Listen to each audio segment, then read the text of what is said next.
Hey everyone, Eli here with Deep Discounts Club. Today I'm bringing you a look at this Warping Point Keystone Series 101 pickleball paddle.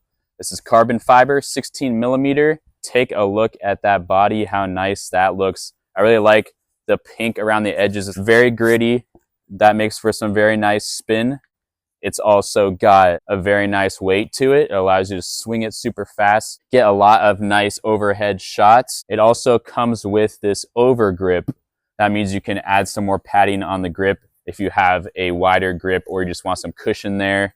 It's got this very nice metallic gold color Warping Point logo.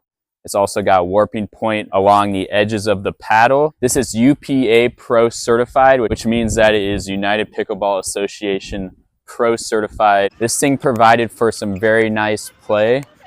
Lots of dinking action with this. I was able to control exactly where I wanted the ball to go. I also was able to get lots of power on those overhead shots. This paddle has a lot of pop. So overall, I highly recommend this Warping Point Keystone Series 101 carbon fiber pickleball paddle. This is great for beginners and professionals alike. It allows for great spin, great control, and great power. Thanks for watching.